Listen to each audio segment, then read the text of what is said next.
Hey guys, Sean here and welcome to the F1 Word. Now in recent years, Ferrari have been known to make some very questionable race strategy calls. However, once upon a time, the team the Scuderia had assembled were able to make bold decisions that very often translated into great results. And of all those strategies, there is, for me, one that stands out more than most. So today I'm taking a look at the story of how Ferrari snatched victory from Renault at the 2004 French Grand Prix with a very surprising four-stop strategy. Now, the idea of a flexible strategy was already in the works from the beginning of the weekend, with the team looking at the possibility of starting the race on a strategy that could allow them to switch between running the race in 4 stints with 3 stops or 5 stints with 4 stops. The reasons for this were that despite the dominance of the F2004, Michael Schumacher having already won 8 of the opening 9 races that season, the Magny-Cours track suited the Michelin tyres used by Renault, which were quick right out of the blankets, whereas the Bridgestones used by Ferrari took longer to heat up and reach peak performance, but were very strong during the races. So, on paper, Renault would be favourites in qualifying, but come race day, things were expected to swing Ferrari's way. The layout of the track and its surface also suited the Renault, with Mark Hughes explaining in an F1.com article that they induced massive heat degradation in the performance of the tyres to the point that a refueled car running heavier but on new tyres would still be faster than a car running old tyres and low fuel. What that essentially meant was a team could potentially undercut their rivals, but that wasn't the case for Ferrari, who were running slower to warm Bridgestone tyres. All of that forced the team into some out-of-the-box thinking. Luca Baldassarri, Ferrari's chief strategist, had floated the idea of the flexible strategy a week before the event at Magny-Cours, as he was concerned Schumacher would not take pole position due to Renault's tyre advantage over 1 lap, and it was likely the French manufacturer's cars would be sharper off the line at the start because of their unbelievable launches. Add into the mix the concerns over the Bridgestone tyres and the fact it wasn't an easy track to overtake on, and it wasn't just as simple as Schumacher using the superior pace of the Ferrari to close up and breeze past Alonso. As expected, in qualifying, Fernando Alonso managed to capitalise on Renault's 1-lap tyre advantage and took pole position, almost 3 tenths ahead of Michael Schumacher, who joined him on the front row. The second Renault of Jarno Trulli locked up on his qualifying run and ended up in 5th place on the grid. And with Rubens Barrichello only managing to qualify 10th on Saturday thanks to a hydraulic issue during qualifying 1 on Friday that left him out of sync, Friday Q1 in 2004 setting the order drivers went out during qualifying on Saturday to decide the grid, the race was set to be a straight fight between Alonso and Schumacher for the win. Alonso was, as predicted, electric off the line as the lights went out on Sunday, and he managed to pull out a small early buffer of around a second over the Ferrari, once again taking advantage of those quick-to-perform Michelin tyres. Jarno Trulli jumped up to P3 off the line but could not stay in touch with the leaders, and as the first stint went on, Schumacher closed the gap to Alonso, eventually getting it down to around 6 tenths of a second. As feared though, he was unable to pass the Renault despite his clear pace advantage. On lap 11, Ferrari pulled the German into the pits for fuel and tyres, servicing his car in around 7 seconds as he fed back out onto the track behind the BAR of Takuma Sato in P8. Alonso, though, kept running for another 3 laps, with Renault's Pat Symonds explaining after the race that the team decided to slightly shorten their second stint in response to Ferrari's stop, Alonso rejoining in the lead, and after Sato pitted, Schumacher was into P2, 4 seconds off the Renault. It didn't take long for him to close that gap though, and by lap 25 he was back on Alonso's rear wing, but as was the case earlier in the race, he could not get past the Spaniard, so it was time to put the plan into motion.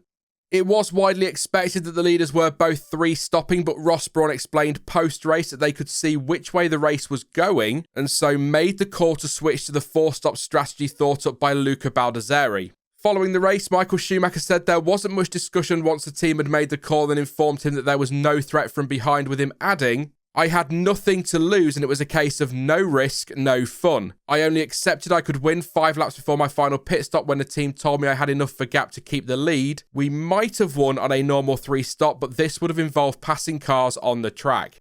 Back to the race, and Schumacher had got the gap down to Alonso and pitted for a second time on lap 29, where Ferrari topped him up with just a few laps worth of fuel, the German rejoining after that stop in P5. His first flying lap after the pit stop was a 1:15.479, a new lap record, and was almost a second and a half quicker than the leading Renault, and the following lap he beat it again with a 1:15.377. Alonso pitted on lap 32, 3 laps after Schumacher's second stop, but several laps earlier than Renault had intended in response to Ferrari's strategy. The team even took the decision to short fuel the Spaniard with a superb 6.2-second stop. However, it wasn't enough. Schumacher's pace and Alonso's struggles on his older tyres before he stopped meant he rejoined the race behind the Ferrari by 3 seconds. Now he had the lead, Schumacher was able to build and maintain a lead of around about 5 seconds before pitting for the third time on lap 42. Most people, though, including Renault, believe that would be the Ferrari's third and final stop, and so he would be stationary for a long time in the pit lane and would also be very heavy in the final stint of the race. That wasn't the case, though, as the team once again fueled him well short of what he would need to finish the race, a 6.5-second stop overall, and he was back out on track behind Alonso. With 27 of the 70 laps remaining, though, the Renault only had just over 11 seconds in hand over the Ferrari, with both drivers needing to stop one more time. Schumacher kept chipping away at Alonso's lead and got it down to 10.3 seconds a couple of laps later. Alonso pitted for the final time on lap 46 and was stationary for 8.7 seconds as the team filled him up with enough fuel to get him to the end of the race. That inevitably puts him in P2 and more than 11 seconds behind Schumacher, who took the lead. The final phase of the plan was in motion as the world champion unleashed the pace of the F2004, pushing hard to build the gap he needed over Alonso, which would allow him to pit, take on fuel and rejoin still in the lead. And at the start of lap 58, Schumacher built a 21.7-second lead and was another half a second quicker on his in-lap alone. At the end of that lap, the Ferrari pitted for the fourth and final time, with the team delivering a 5.8-second stop, and thanks to the huge lead he had built up front, he came back out on track more than 7 seconds clear of the Renault. The plan had been executed perfectly, and all that was left was for the world champion to get the car to the checkered flag. And Schumacher did just that to take the win, his 9th win from the opening 10 races, leading home Fernando Alonso by 8.3 seconds in the end. And the other Ferrari of Rubens Barrichello, who dived up the inside of Jarno Trulli at the penultimate corner, snatched the final place on the podium to top what was a great Sunday for the Scuderia.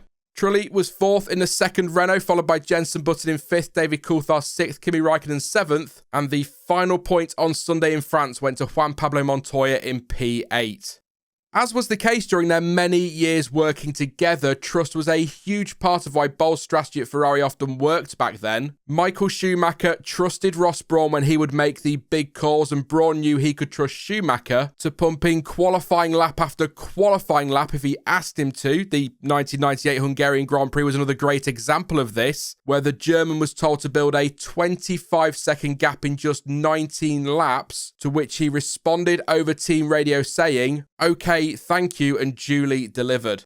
As for France in 2004, though, a mix of clever and bold strategy, including short fueling, a super quick car, a shorter pit lane than at some tracks, and a driver in Michael Schumacher who was able to deliver the necessary hot laps when asked to by Ferrari, allowed the team to make the unexpected strategy work to snatch victory from what, thanks to how tricky the track was to overtake on, looked at times like an almost certain P2.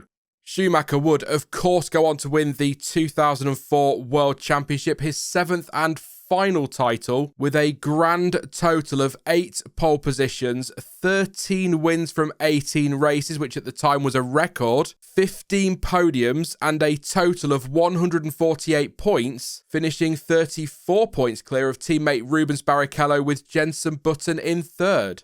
Ferrari would also go on to win their 6th Constructors' title in a row, with a total of 15 wins and a 143-point gap back to BAR in 2nd, a truly dominant season. But on that day in France, we witnessed one of the many great strategy calls from throughout F1 history. What a story. Well, what a strategy, really. And what Ferrari would give for a team like that again now.